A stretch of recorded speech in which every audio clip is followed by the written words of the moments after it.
Oi pessoas, eu sou a Mica, sejam bem-vindos de volta ao canal. Aqui falamos sobre casos criminais, histórias bizarras e muito mistério. Então se gosta desse tipo de conteúdo, já deixa o teu like no começo do vídeo. É muito importante para a divulgação do canal e a divulgação do vídeo também. Mas se tu caiu aqui de paraquedas e não é inscrito, aperta no botão de se inscrever e ativa o sininho para não perder mais nada. Não deixa nada disso para depois, porque senão tu vai acabar esquecendo. E ao final do vídeo eu também queria que vocês comentassem sobre o caso, o que é que vocês acharam. É muito importante para o engajamento e o crescimento do canal também. Porque como vocês estão vendo, o canal ainda é muito bebezinho ainda. E eu preciso de vocês para que ele evolua e cresça. E antes do vídeo de hoje eu vou deixar vocês com um recado de uma parceira, de um grupo que eu faço parte, onde tem várias outras pessoas. O link para o canal dela vai ficar aqui embaixo e dos restantes dos parceiros também vai ficar por aqui. Então depois vão lá conhecer, vocês vão gostar bastante. Olá pessoal, a todos vocês que gostam de ouvir casos criminais, mistérios e desaparecimentos, eu vos convido a conhecer o canal Narrando Casos. Lá vocês vão encontrar casos criminais reais todas as semanas, às quartas e sextas-feiras, às 19 horas. Canal Narrando Casos. Te espero lá, hein? Se inscreva no canal e ative o sininho para receber as nossas notificações. Um grande abraço e até lá no Narrando Casos, no nosso próximo caso. Agora, sem mais falação, vamos para o vídeo de hoje. Gabriela Murat, de apenas 13 anos, morava em Porto Alegre e era uma garota inteligente, extrovertida e uma das melhores jogadoras de vôlei da sua escola, onde ela cursava a 8ª série do Ensino Fundamental 2. Ela morava juntamente com seus pais em um bairro de classe média e amava música. E por esse motivo, os seus pais, a fim de incentivar essa paixão e quem sabe mais tarde virar uma profissão, colocaram ela para que ela pudesse ter aulas de música. Nessa atividade extracurricular da escola, ela tinha como professor Marcos Maronés Júnior, de 31 anos. E o instrumento que ele ensinava a Gabriela a tocar era o piano, e aparentemente ela estava se dando muito bem nisso. Já o seu professor Marcos, em contrapartida, ele era um homem bastante obcecado pela música e chegava a estudar 15 horas por dia. Essa obsessão passou a aumentar cada vez mais após o fim do seu casamento, onde ele passou a morar no conservatório. Esse casamento de Marcos durou cerca de 10 anos e a esposa dele, em algumas reportagens que eu li, culpabilizou a Gabriela, dizendo que a vida deles virou um inferno, pois ela ligava a todo momento querendo a atenção de Marcos e dizendo que iria se matar. Também juntamente com essa ex-esposa Fabiana, ele tinha um filho, mas eu não achei a idade ou mais detalhes sobre essa criança, que atualmente já deve estar um adolescente. Apesar dessa alegativa da ex-esposa de Marcos, depois de um tempo, ficou claro que todas as mensagens que Gabriela trocava com o professor Marcos eram claramente correspondidas por livre e espontânea vontade, e inclusive com bastante frequência. Ao ponto de Gabriela dizer que estava apaixonada pelo seu professor Marcos e chegar até mesmo a falar em casamento. Porém, com o tempo, a garota foi se afastando de todos e foi ficando cada vez mais claro o quanto ela estava obcecada por essa relação. Naturalmente, se levantou bastante preocupação de todos que amavam Gabriela, pois ela estava isolada e não largava o celular. E isso foi só se agravando, ao ponto dela chegar em um amigo e dizer que iria fugir com Marcos. A fim de impedir que acontecesse uma desgraça na vida de Gabriela, ele conta para sua mãe, que de imediato comunica aos pais de Gabriela sobre a sua vontade repentina de fugir com seu professor. De imediato, eles demonstraram imensa preocupação e cuidado com a filha. Eles removeram ela das aulas de piano e a proibiram dela sair sozinha. E chegaram até mesmo a tirar o seu aparelho celular. Porém, essas medidas não foram suficientes para pôr fim no relacionamento de Gabriela com Marcos. Então, os pais, a fim de ajudar a filha de alguma forma, colocam ela na terapia para que ela possa ter mais clareza das suas ideias e direcionamento e entender o quanto aquela relação é problemática.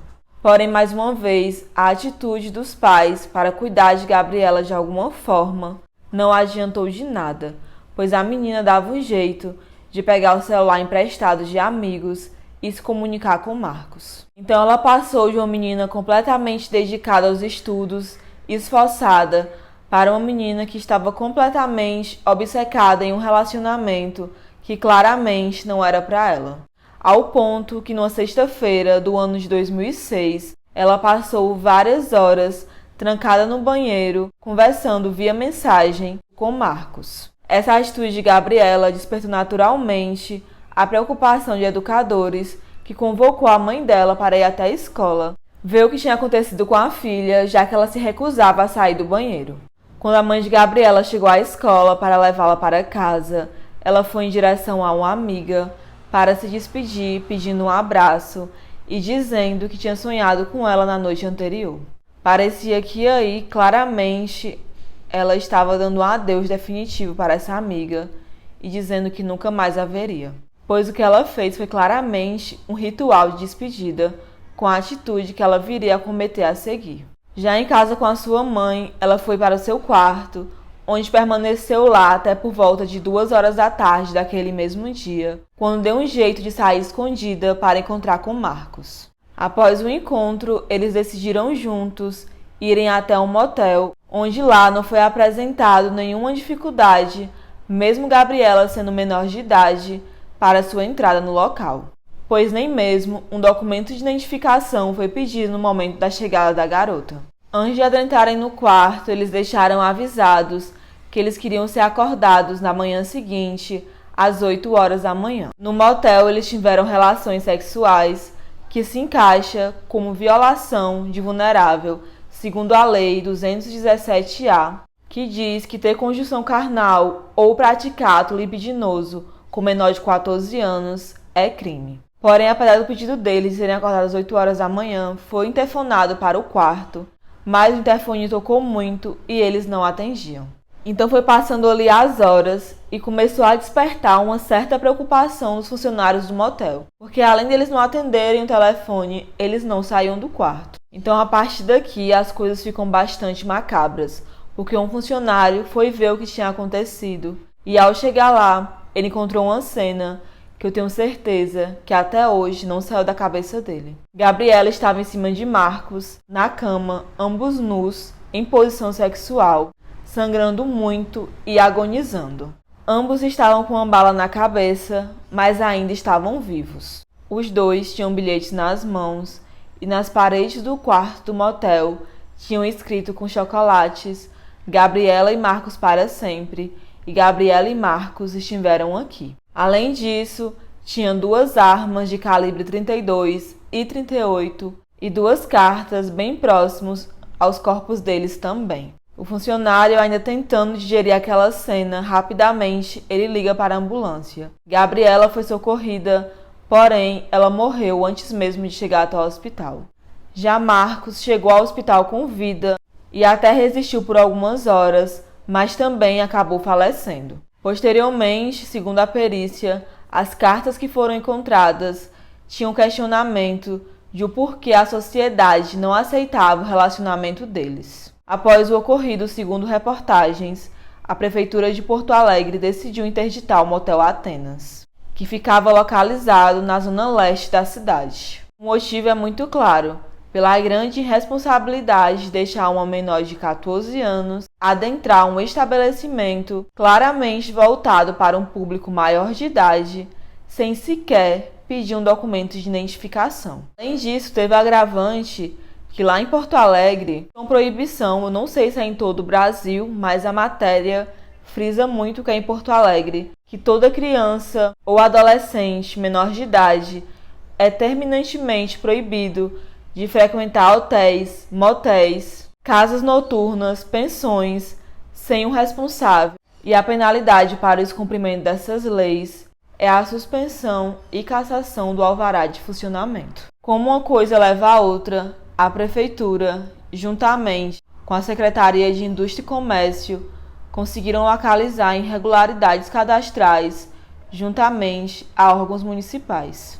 Como a família de Gabriela tinha uma certa influência, o pai dela pressionou muito para que o corpo dela fosse liberado o mais rápido possível. Então, com isso, basicamente, o enterro foi feito às pressas. E essa pressa toda levou a polícia a não realizar um exame de pólvora na mão de Gabriela. E sem esse exame, ficaria difícil determinar se teriam sido 2 suicídios ou um homicídio seguido de suicídio. Pois apesar de ter uma arma na mão de cada um, ficaria difícil determinar qualquer coisa sem um exame forense. Então, devido a essa questão toda, o corpo de Gabriela acabou sendo desenterrado 3 dias depois. E com isso, ele foi levado para ser periciado. Naturalmente, houve pressão por essa falha e o diretor, na época da DECA, disse que só foi liberado realmente por influência da família. E que apesar da polícia defender bastante a tese que seria um homicídio seguido de um suicídio, pois eles não acreditavam em um pacto de morte devido à grande diferença de idade, eles não teriam como provar isso, já que não foi feito um exame de pólvora na mão da menina. A família de Gabriela, por outro lado, também defendia a tese que ela não teria tirado a própria vida. Porém, na época, amigas vieram a público, inclusive a família de Marcos, que eu acredito que era a Fabiana, a ex-mulher dele, dizer que sim, que Gabriela tinha o hábito de auto-se mutilar e até mesmo ameaçar tirar a própria vida. Porém, Alfeu Murat, pai de Gabriela, foi a público e negou que a filha tinha o hábito de fazer isso. Porém, apesar de inúmeras especulações, o caso acabou sendo concluído como duplo suicídio. Na época, chegou até mesmo a vazar algumas mensagens na época do finado Orkut, no qual Marcos falava umas coisas bem nada a ver. E uma delas era essa daqui que eu vou ler para vocês. Um anjo adorado pelos demônios. Jamais evoluirei. Sempre serei o que eu sou hoje. Eleio Quauas. O jazz é para sempre. Não sei se tem nome para minha opção sexual. Não gosto de homens. Não gosto de mulheres. Isso tem nome? Isso é jazz. Nesse campo, apenas uma coisa me interessa. A arte, o som, a perfeição. A obra-prima. Então, por favor, gays, não me procurem. Mulheres, não me procurem. Sabe por quê? Amo jazz e procuro alcançar a obra-prima. Obra-prima divina? Não. A obra-prima do inferno, onde mora o verdadeiro jazz. A família de Marcos nunca apoiou o relacionamento dele com Gabriela. E Marcos chegou a se consultar diversas vezes com psiquiatras. Profissionais esses que dizem que o crime foi levado por uma psicose. Na época, tanto alguns policiais como internautas acreditavam que esse crime foi levado por um pacto de amor, onde eles acreditavam que iriam ficar juntos após a morte e para sempre. Então é isso, pessoal. Esse é um caso bastante conhecido, teve muita repercussão, mas eu resolvi trazer para vocês. Não esqueçam de deixar o like, compartilhar com um amigo que também gosta, comentar, é muito importante. Me seguir nas outras redes sociais, eu sempre aviso por lá quando tem algo novo. E muito obrigada a quem ficou até o final. Até o próximo vídeo. Tchau!